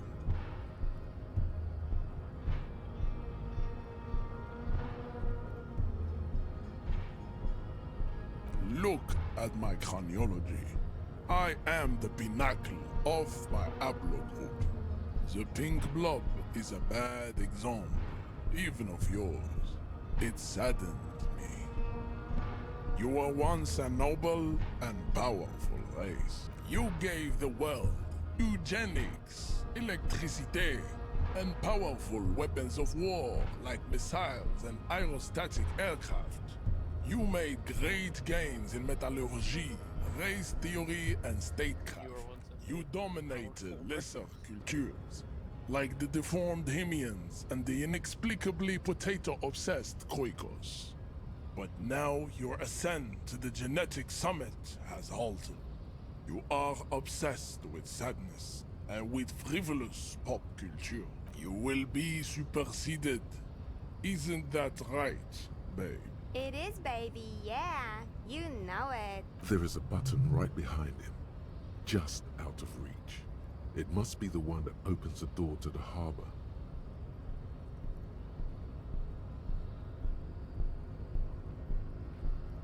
It is my task to keep the degenerate drunks from entering the harbor. Enough with this begging. You should leave the stage of history with dignity by inviting the other races to a great world war. Bring your troops to the Simenang Islands and to Boogie Street, and we will pulverize you. When you are gone, we will build a museum for you. The walls will be lined with bottles of Al Ghul, your beloved beverage. Inside, we will store the odes to homosexuality you call art, and your microcephalic skulls. Yeah. There may be a peaceful solution to this. You could internalize Meshahed's race theory. He would take you as one of his own. Well, not as such. What you do with the mastery of advanced race theory is up to you. You could reject the findings, sure, or accept them and become an advanced racist. Racists are generally not very good examples of their race. Welcome to Revachol. You hear him yell at a redhead woman visiting the Fritter. He must think redheads are immigrants. I am not like them. I am craniometric perfection. I have taken the trouble to permanently draw a phrenologic grid on my skull and features. He reads This race should theory. He doesn't dispel just believe in it. any He knows doubt. it. Your silence betrays your inferiority. You do not have a reply. You should enter a deep race slumber. Perhaps in 4,000 years, there is need for a servile homunculus. Don't be vulgar. White or not has got little to do with this. The race enigma runs much deeper than that.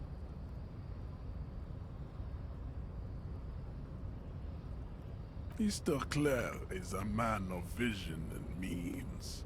He has the will to confront International Capital, which is something your race naivistic communists never did.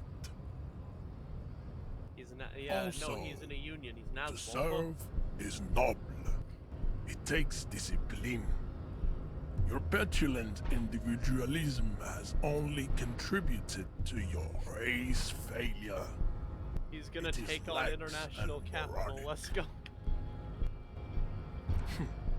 Idiotic communism is the single greatest contributor to your race descent. Everywhere around you, the fruits of its failure to challenge the world order. Individualism, No, rock and roll homosexuality's music, fine. I don't know. sexually transmitted diseases, Well, why? He's just above racist. all, rampant multinational finance still reigning large. Tell me, where have you gotten your love of pathetic communism from? Degenerate youth culture? Rock and roll music? Of course it does. You are a degenerate individualist and a rock and roll rebel. A pawn of international finance, just like the rest of your ham-colored race. I am not surprised you enjoy it so much. This has happened to many of the side products of the inevitable cultural victory of the Seminoles race. The South Island race, haplogroup A4A. We are the rightful masters of the Insulindian archipelago. We descend from the Areopagites of ancient Pericarnassus and arrived here 4,000 years ago. Millennia before you. He's such a powerful racist. So. We are the future. That is all you need to know. I am a descendant. The narrow streets of Elysium are with me in my genetic dreams. I see young Seminoles women walk into the grey mass on Ile de Fantôme, waiting on immaculate conception from the pale.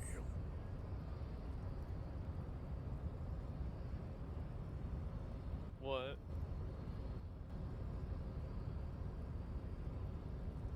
No. I have heard about it on the radio. I'm from Couronne. And no, it is not just in Revachol.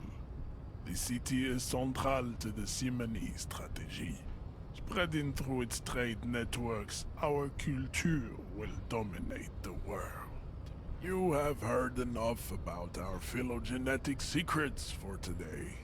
You have extinction to come to terms with, and never getting into the harbor.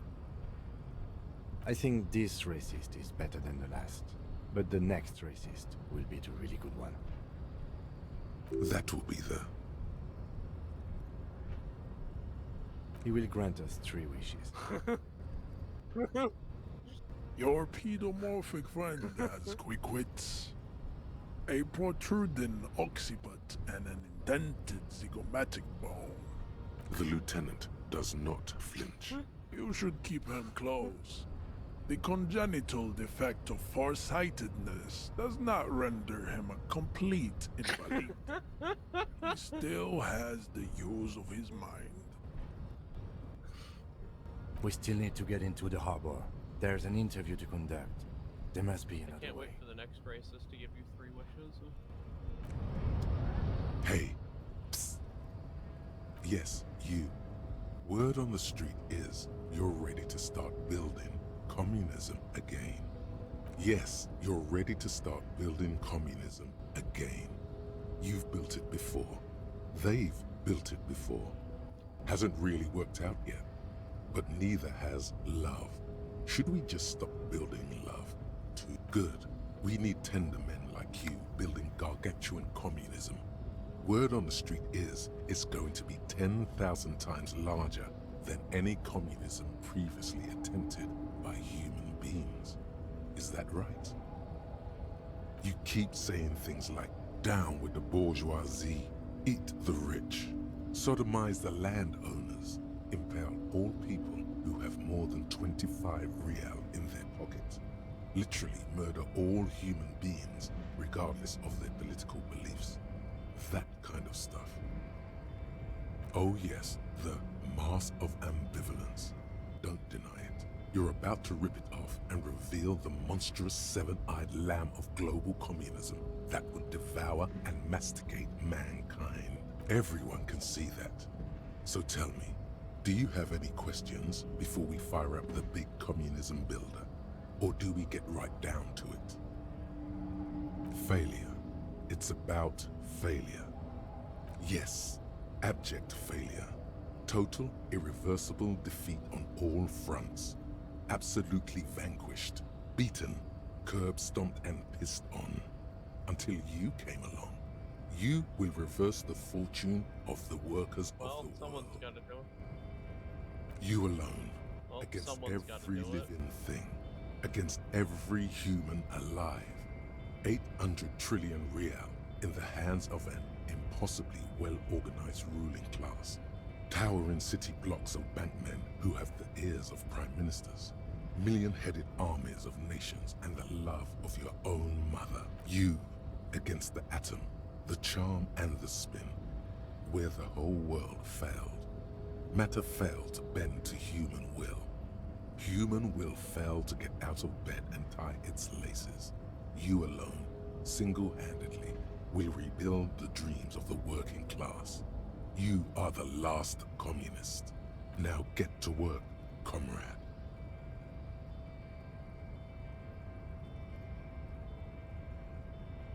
Oh yeah, get the firing squads and the animal wagons ready.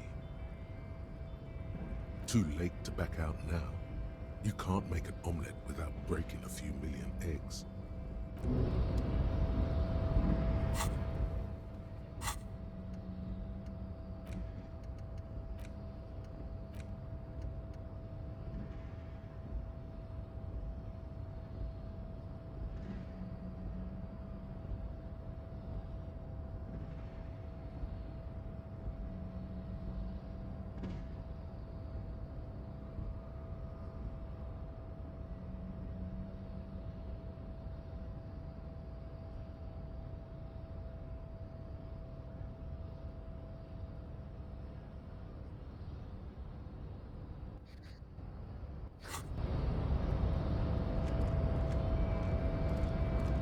No, you should. What are you, some kind of cuck?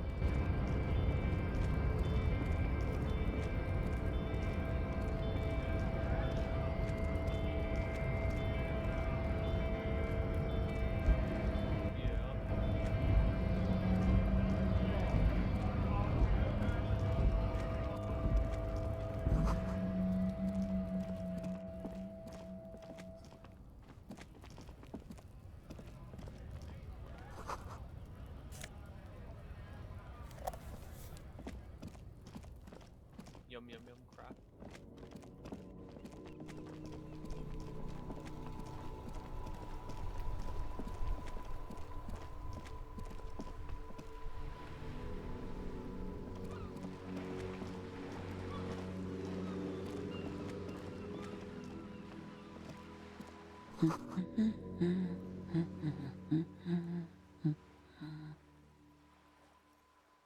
Yes? Hello?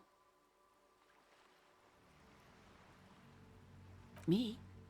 No one. I'm just a working class woman. She doesn't really want to be disturbed that much. If she's such a working class woman, why isn't she working? Not all the time. Right now I'm browsing books. Even a working class woman needs something to read. I know you are. Everyone can see that. The rectangles. Mm-hmm. What with?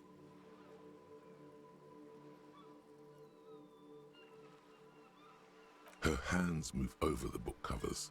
The tips of her fingers look rough, stained with yellow. It seems like she has spent a lot of time at work, smoking. Another comrade. Years of labor are pressing down on her shoulders. She deserves a hug for all the work she's done for mankind. The woman before you nods and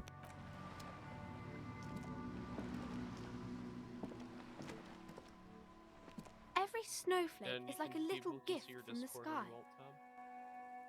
People can see your Discord when you alt tab. Yeah.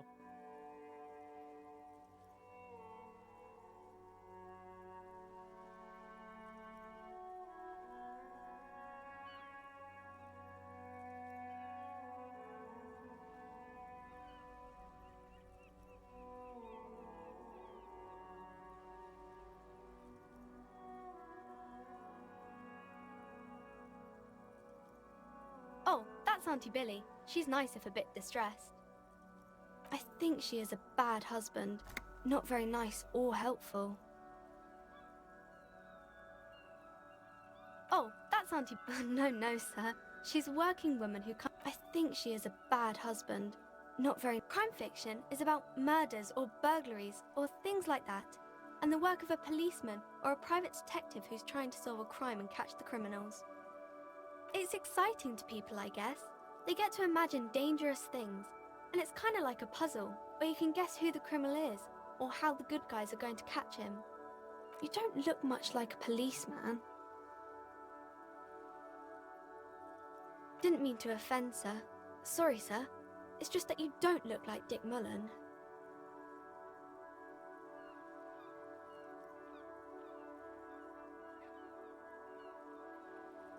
Head, yes. Not head, child. Heads.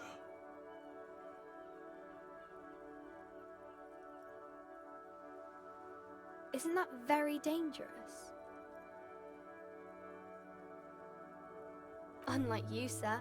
He's just a fictional character. He's no match for you. Maybe you can show me some real police work, sir. Like in the books.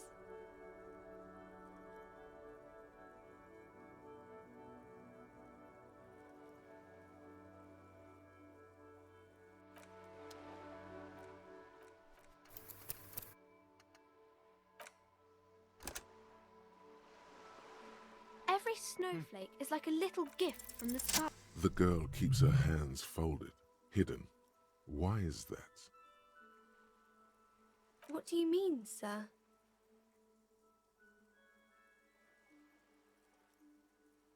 She looks around anxiously. The lieutenant stands by, looking at the two of you with little interest.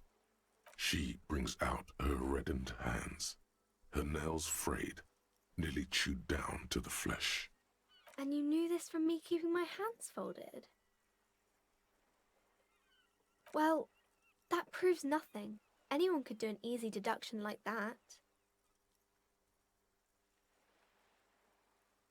She nods, half provocative, half enthusiastic.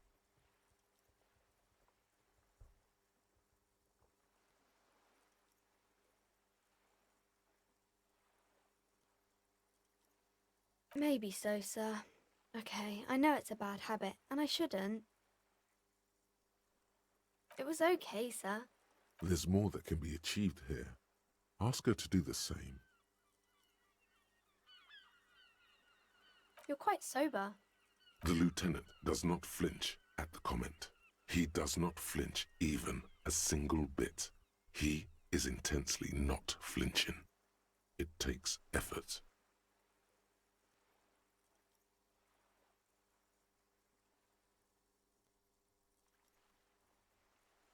Because you usually aren't.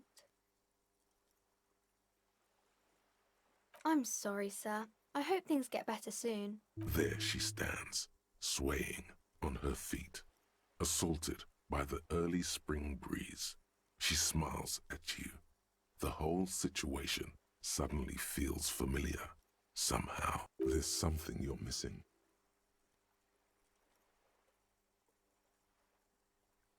It's the type of book where there's a rich lady and she has to choose between the good man and the bad man. Or there could be a story about a poor lady getting a rich man.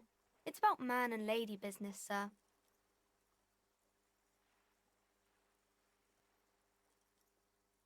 It happens, but usually the guy gets rich in the process. Or should actually be rich himself, but has lost his family property unjustly, like during the revolution or something. Those are unhappy books for most of the pages. People sad about what they have lost, but then it all turns out just fine in the end. These are not very common. You can't have a choice between bad and bad. Nobody wants to read a story like that. Well, maybe then it's fine. Maybe if the lady then decides not to pick either, because she doesn't need a bad man. Yes, that would be interesting. That's really not a proper romance story. That's more like everyday life. Not in romance books, sir. These are about nice and pretty people, and everyone is happy in the end.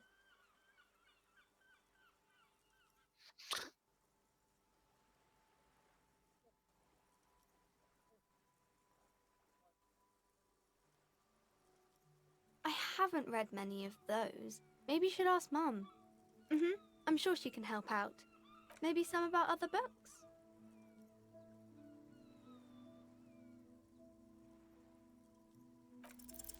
Because you know each other. She's been talking to you so openly because you've talked before. Yeah, you can do that. Yes, I 17% stand in this spot only all a little the time. bit under 1 in 5. You've been running around all week without your shirt on, sir, apologising to everyone. I don't really understand what you've done wrong. Of course, you stopped by a few times. You certainly look better than the last time I saw you. Yeah, I can see. You don't have party eyes anymore. Party eyes. Yes, of course. That makes sense. I'm not surprised children have seen you running around with party eyes on, he thinks. Not at all. You know, like a cat in the dark, all big and wide-eyed. It certainly looks odd on a man. The swiveling eyes of a loony drug addict. That is what she meant. Fuck yeah. You should get some party eyes right now. Snap those sequins on you, oh baby. That's not what you have to worry about. Epic style. Worry about the important thing. I didn't know I had to do that. I'm glad I could help you, sir.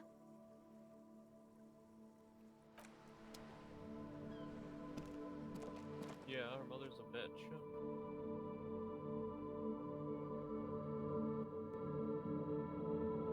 But she's a bitch. Those are the worst kinds of people. Yeah, you can. No, she's a bitch because she's using child labor. Child labor is for bitches. Hello again, esteemed officer, and welcome No. to Crime, Romance, and Biographies of Famous People.